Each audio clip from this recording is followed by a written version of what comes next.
Imaginez vous réveiller demain matin et découvrir que le prix de l'essence vient de doubler du jour au lendemain, que l'essence que vous payez aujourd'hui à la station-service coûtera le double la semaine prochaine, que l'inflation qui vous frappe déjà durement est sur le point d'exploser d'une manière que vous n'avez jamais vue de votre vie.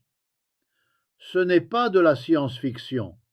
C'est la réalité qui pourrait se déchaîner dans les prochaines 48 heures, selon ce qui se passera dans une salle de réunion à Abu Dhabi, aux Émirats arabes unis.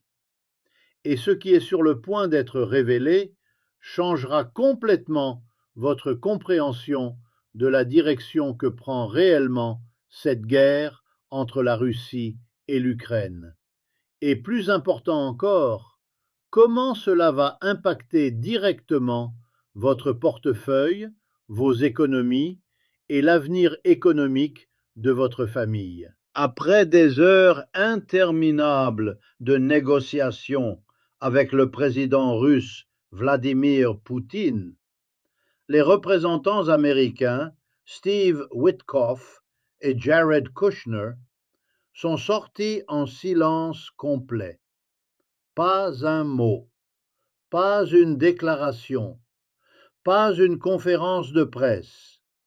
Ils sont montés dans l'avion et ont volé directement vers Abu Dhabi pour rencontrer des groupes de travail de Russie, d'Ukraine et des États-Unis. Ce silence assourdissant vous dit tout ce que vous devez savoir sur la difficulté de ces négociations. Mais voici ce que les médias corporatifs ne vous disent pas. Yuri Uchakov, assistant du président de la Fédération de Russie pour les affaires de politique étrangère, a été beaucoup plus spécifique et direct. Ce politicien, connu pour sa participation à la création du soi-disant plan de paix dont Moscou a besoin principalement pour éviter de nouvelles sanctions anti-russes et maintenir le contrôle sur ses propres actifs, qui sont maintenant gelés en Occident, a souligné quelque chose d'absolument crucial. Il n'y aura aucun progrès réel dans le soi-disant processus de paix sans résolution des questions territoriales. Laissez-moi vous traduire exactement ce que cela signifie pour vous et pour des millions de personnes dans le monde entier. Plusieurs mois après le début de cette nouvelle étape de recherche par le président Donald Trump de moyens de sortir de la guerre russo-ukrainienne, et malgré les déclarations du président américain selon lesquelles Poutine veut la paix, le Kremlin reste sur sa position. Et avant tout, il exige le retrait des troupes ukrainiennes du territoire de la région de Donetsk, qui est actuellement contrôlée par le gouvernement ukrainien légitime. Et bien sûr, cela peut signifier non seulement gagner du temps, mais aussi la recherche par Moscou de moyens de déstabiliser l'Ukraine pour forcer la direction de ce pays, sous la pression non seulement de Poutine, mais aussi de Trump, à faire des concessions territoriales humiliantes. Et c'est là que votre économie personnelle entre en jeu de manière dévastatrice. Poutine continue d'espérer une revanche après le fiasco de son blitzkrieg de 2022. Et comme son armée ne peut pas lui donner ce dont il a besoin, il cherche des étapes politiques pour réaliser une telle revanche. En même temps, il faut souligner que dans la position de Moscou se produisent certains changements instrumentaux, liés principalement au fait que Poutine comprend qu'il doit offrir quelque chose au président américain Trump comme preuve de son amour de la paix. Et voici le mouvement le plus choquant que personne n'a vu venir. Le Kremlin a nommé l'amiral Igor Kostyukov, chef de la direction principale du renseignement de l'état-major général des forces armées de la Fédération de Russie, à la tête de la délégation russe dans ces négociations des groupes de travail.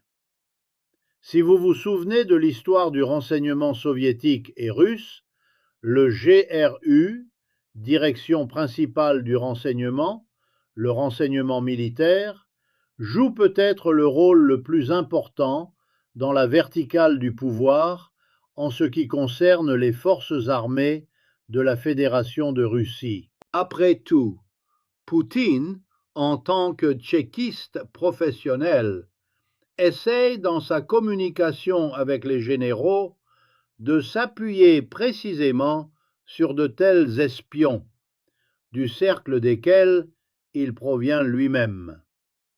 Pourquoi cela est-il absolument critique pour la France et votre économie?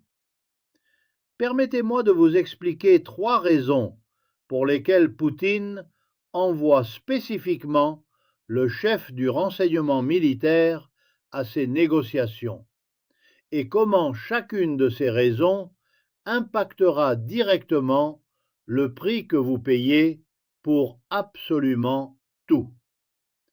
Raison numéro 1. Poutine veut que le chef du bureau du président d'Ukraine, le général Boudanov, qui avant sa nomination dirigeait le renseignement militaire ukrainien, est un adversaire capable de comprendre les démarches du nouveau chef de l'administration de Zelensky. Et bien sûr, Medinsky peut perdre ici face à Boudanov. Par conséquent, ils envoient le chef du renseignement militaire. Raison numéro 2. Poutine souhaite démontrer à Trump une augmentation du niveau d'intérêt pour mettre fin à la guerre russo-ukrainienne. Maintenant, à la tête de la délégation qui parlera avec les Américains et les Ukrainiens, il n'y aura plus un certain Medinsky, qui en général ne décide rien dans cette vie, et est plutôt une marionnette de Poutine qui ne peut que vocaliser les ultimatums qui ont été écrits auparavant dans l'administration présidentielle. Mais une personne capable au moins de former son propre jeu, et seulement après de consulter avec le président de la Fédération de Russie. Une personne du cercle de ceux en qui le Kremlin a confiance, précisément comme l'un des leurs, et non comme du personnel de service, auquel appartiennent bien sûr tous ses assistants et conseillers du président de Russie. Raison numéro 3, et la plus importante pour votre portefeuille. Et le troisième moment peut être lié, bien que ce soit plutôt un espoir, au fait que la Russie veut vraiment discuter d'une question sérieuse de sécurité, et que Poutine est vraiment préoccupé par les attaques de l'Ukraine sur ses raffineries de pétrole et les pertes de la Russie de ce point de vue. Dans ce cas, la Russie peut faire un certain pas vers la soi-disant trêve énergétique. Et même pas parce que Poutine a une quelconque indulgence envers les souffrances des Ukrainiens qu'il essaie de geler cet hiver froid, mais parce que les militaires peuvent rapporter à Poutine que la plupart de ce qui pouvait être fait avec l'énergie a déjà été fait, et que maintenant, les plus grandes pertes suite aux attaques ukrainiennes seront précisément dans le complexe pétrolier et de raffinage de la Fédération de Russie. Et nous arrivons ici au point qui est vraiment critique pour la France. Ce complexe pétrolier russe est nécessaire à Poutine pour continuer la guerre dans les années à venir et tirer la situation jusqu'en 2029, quand aux États-Unis, il y aura un nouveau président plus prévisible et avec lui, on pourra négocier le contrôle total de la Russie sur l'espace post-soviétique. Qu'est-ce que cela signifie concrètement pour vous, pour votre famille, pour chaque euro que vous gagnez avec votre dur labeur? Pour la France, s'il y a une trêve énergétique entre la Russie et l'Ukraine, les prix du pétrole se stabiliseraient temporairement. Mais si les négociations échouent et que l'Ukraine intensifie les attaques sur les raffineries russes, le pétrole pourrait grimper au-dessus de 120-150 dollars le baril. La France importe environ 98% de son pétrole. Nous sommes complètement dépendants des prix internationaux du pétrole. Une augmentation des prix du pétrole de 40-50% signifierait l'essence que vous payez aujourd'hui, 1,85 € le litre, atteindrait 2,60 €, 2,80 €. Le fioul domestique deviendrait inaccessible pour la plupart des familles. Les coûts de transport exploseraient, augmentant les prix de tous les produits. L'inflation, qui nous fait déjà mal, pourrait revenir à des niveaux à 2 chiffres. Et il y a quelque chose d'encore plus inquiétant pour la France. Notre pays a des relations historiques complexes avec la Russie. Nous avons toujours cherché à maintenir un dialogue indépendant avec Moscou. Mais nous sommes aussi membres de l'OTAN et de l'Union européenne, et nous avons fourni des armes à l'Ukraine. Si ces négociations échouent et que la guerre s'intensifie, Paris se retrouvera sous une pression énorme. De Washington et Bruxelles pour s'aligner pleinement sur les sanctions contre la Russie, de Moscou qui pourrait utiliser notre dépendance énergétique comme moyen de pression, de la société française qui est profondément divisée sur notre position dans la guerre. Rappelez-vous, la France a toujours cherché une voie indépendante. Le général de Gaulle nous a sortis de la structure militaire intégrée de l'OTAN en 1966. Nous avons toujours maintenu notre autonomie stratégique. Mais cette guerre met à l'épreuve notre capacité à rester indépendants face aux pressions américaines et russes. Et n'oublions pas notre économie. La France est la deuxième économie de la zone euro. Notre industrie, automobile, Renault, Peugeot, Citroën, aéronautique, Airbus, chimique, nucléaire, est très énergivore. Si les prix de l'énergie explosent, nos entreprises devront payer beaucoup plus pour l'énergie, réduisant leur compétitivité, licencier des travailleurs ou délocaliser la production, augmenter les prix, alimentant encore plus l'inflation. Notre industrie automobile est particulièrement vulnérable. Renault, PSA, Stellantis et les sous-traitants automobiles emploient des centaines de milliers de Français. Une hausse drastique des coûts énergétiques pourrait forcer des fermetures d'usines, provoquer des licenciements massifs, accélérer la transition vers des véhicules électriques, mais sans infrastructures suffisantes. Et que dire de notre agriculture? La France est le premier producteur agricole de l'Union européenne. Nos agriculteurs utilisent du diesel pour les tracteurs, du gaz pour les serres, des engrais dérivés du pétrole. Une explosion des prix énergétiques signifierait coûts de production qui explosent, prix alimentaires qui montent en flèche, agriculteurs français qui ne peuvent plus concurrencer les importations.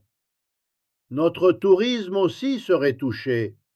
La France est la première destination touristique mondiale avec 90 millions de visiteurs par an.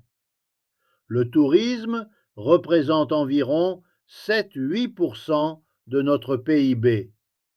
Si le kérosène devient hors de prix et que les vols explosent en coût, moins de touristes viendront, impactant hôtels et restaurants, monuments et musées, emplois dans le secteur touristique. Et notre dette publique? La France a une dette publique d'environ 112% du PIB, plus de 3 000 milliards d'euros. Si une crise énergétique provoque une récession, notre capacité à rembourser cette dette sera mise en question. Les marchés financiers pourraient exiger des taux d'intérêt plus élevés, rendre notre dette plus chère à financer, forcer le gouvernement à des coupes budgétaires douloureuses. Rappelez-vous les Gilets jaunes de 2018? Tout a commencé avec une augmentation de la taxe sur les carburants. Des centaines de milliers de Français sont descendus dans les rues. Le pays a été paralysé pendant des mois. Le gouvernement a dû reculer. Imaginez maintenant une hausse de 50-70% des prix de l'essence, non pas à cause d'une taxe, mais à cause d'une crise pétrolière mondiale. Les conséquences sociales pourraient être explosives. Mais il y a quelque chose que personne ne vous dit sur ce qui est vraiment en jeu à Abu Dhabi. Poutine ne négocie pas pour la paix. Poutine négocie pour gagner du temps. L'amiral Kostyukov n'a pas été envoyé pour faire des concessions. Il a été envoyé pour démontrer à Trump que la Russie prend au sérieux les négociations, alors qu'en réalité, le Kremlin continue d'exiger exactement la même chose, que l'Ukraine se rende. Les 2 prochains jours à Abu Dhabi détermineront si, scénario 1, une sorte de trêve énergétique temporaire est atteinte. Cela stabiliserait les prix du pétrole pendant quelques mois. Votre essence n'augmenterait pas dramatiquement immédiatement. Mais ce ne serait qu'une pause avant que Poutine ne reprenne la guerre avec toute sa force. Scénario 2. Les négociations s'effondrent complètement. L'Ukraine intensifie les attaques sur les raffineries russes. La Russie répond en attaquant plus d'infrastructures énergétiques ukrainiennes. Les prix du pétrole s'envolent. L'inflation mondiale s'accélère. Votre pouvoir d'achat s'effondre. Scénario 3. Poutine réussit à tromper Trump en lui faisant croire qu'il y aura des progrès, tout en continuant à gagner du temps. La guerre traîne. Les prix de l'énergie restent volatiles et imprévisibles. Votre économie familiale souffre d'une incertitude constante. Ricardo Wolf a averti pendant des mois que cette guerre ne se terminera pas tant que Poutine n'atteindra pas ses objectifs ou tant qu'il ne sera pas forcé militairement à se retirer. Et maintenant, nous sommes au moment critique où les décisions qui seront prises à Abu Dhabi dans les prochaines 48 heures détermineront si vos économies survivront intactes ou si l'inflation les dévorera. Car voici la vérité brutale que les médias corporatifs ne vous diront pas. Poutine attend jusqu'en 2029. Il attend que Trump termine son mandat.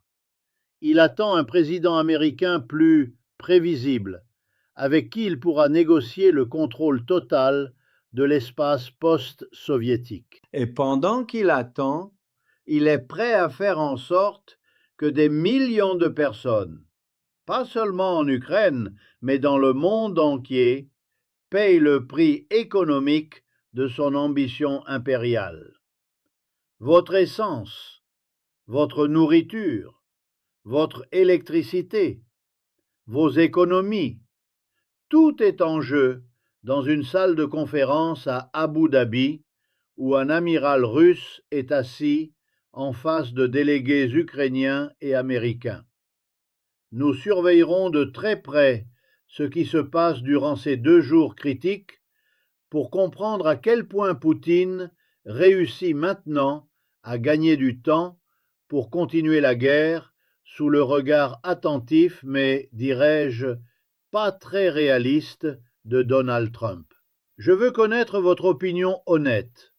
Laissez-moi dans les commentaires la lettre A si vous croyez que Poutine veut vraiment la paix et que ces négociations mèneront à un résultat positif. Ou la lettre B si vous croyez que Poutine gagne simplement du temps et que la guerre continuera à traîner pendant que votre économie souffre. Et dites-moi, quel a été le moment le plus choquant de cette analyse pour vous? Était-ce quand j'ai révélé que Poutine attend jusqu'en 2029? Ou était-ce quand j'ai expliqué comment cela affectera directement le prix de votre essence et de votre nourriture? Écrivez la minute exacte dans votre commentaire avec votre lettre. Si vous avez apprécié cette analyse approfondie, que vous ne trouverez dans aucun média traditionnel, donnez un like pour que cette vérité puisse atteindre plus de personnes qui méritent de savoir ce qui se passe vraiment. Si vous êtes arrivé jusqu'à la fin avec moi, vous savez que ce type d'analyse honnête et directe, vous ne le trouverez nulle part ailleurs. Abonnez-vous immédiatement à Wolf Economic Fans Club et activez la cloche de notification pour ne jamais manquer la vérité que Washington, Moscou et les pouvoirs établis ne veulent pas que vous connaissiez. Rendez-vous dans la prochaine analyse explosive, où je révélerai exactement ce qui s'est passé à Abu Dhabi et ce que cela signifie pour votre économie dans les mois critiques à venir. Victoire et paix pour tous. Bonne chance.